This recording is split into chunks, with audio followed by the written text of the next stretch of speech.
What does the donor need to do? Do they need to travel? They need to injection? Do they need to pay anything out of pocket? How quickly donor receive their compensation? So what the donor process looks like is you would go to a medical screening. It's about 1 day. You'd fly in the night before. You come in, you do the medical screening, which is just like ultrasound and lab work. You fly home that day. During that time, they will have you do a psychological exam just to assess your mental health. They'll do genetic testing to make sure that you have clean genetics. And they also overlap the genetics with the intended parents just to make sure that there's no genetics that are bad or something that they couldn't move forward with. If they do travel, they have the option of either doing the full cycle near the clinic, or they can do about a third of the cycle locally. Any of the travel costs are covered, and if it is paid out of pocket, which is probably just like a small Uber fee or something related to the donation expense, we reimburse them.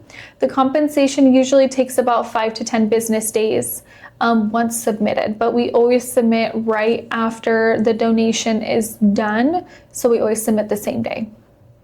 Any donor who didn't receive their compensation in any situation? No, the donors usually always receive their compensation. The only time a donor would not receive their compensation is if they personally canceled their cycle after the medications, or if the intended parent does cancel, which is very, very rare, I would say. They do put in like the legal that they do get a small fee just for their time and their effort. How is the donor's compensation like financially protected? So we as the agency are not the ones who are managing the funds. They are legally protected by an escrow account that we have to submit receipts for. They get their compensation the day that they do their egg retrieval. We have to go through escrow and submit that. During the legal process, they do talk to attorneys and they go over the legal contract, and they are very aware of, what needs to be done, how they're paid out, the time, and what needs to happen during the time that they have their cycle. They need to make sure that they're doing the medication correctly. But again, all the financial compensation is legally protected by an escrow account. Any medical situation actually put the donor on the medical risk, and an emergency situation could happen? There are some potential risks that could possibly happen during a cycle. One is OHSS. That is something that we always try to make sure that the donors don't get. We make sure that they're doing their medication correctly, and we always tell them after their cycle is completed just to make sure that you're resting for 24 hours, getting the protein that you need, the electrolytes, just to ensure that all the donors are safe after the medical surgery that they have. So if the donor needs to travel, how can we support them? Do we book the flight? Hotel? Yeah, so as the case manager, we book the flights, so we book the hotels. If they want a rental car, they have to book that because it's been hard in the past for us to book it. It's just easier for them. Some people prefer Ubers, but any costs that are related to the donor's travel, us as the agency, we pay for, and we submit those receipts over to the escrow account. I think we want them to know you don't need to worry about money and you will receive the money. Yeah. Right, medically we're okay.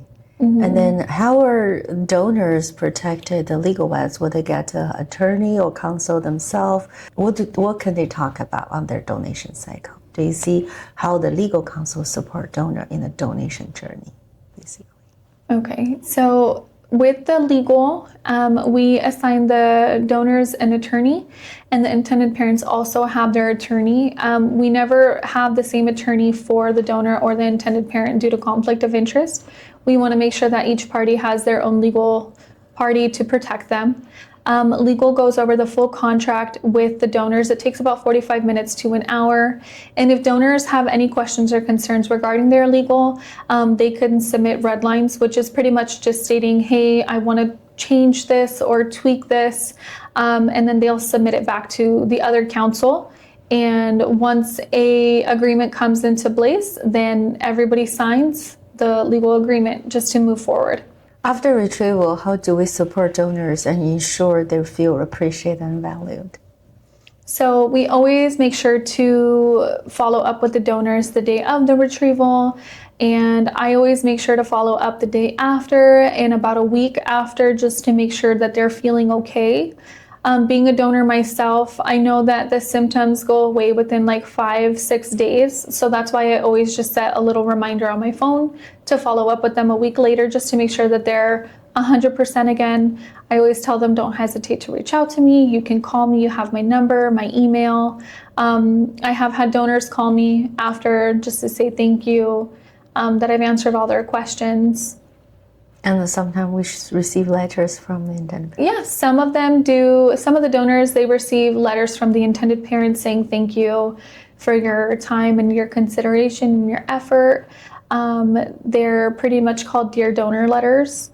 And then sometimes the donors, they do have contact with the intended parents, and they'll pretty much talk to them and go from there. Very, very touching moment. Yeah, it's a very touching moment for everybody involved, because it's just for the intended parents, it's the start of their family. GSHC.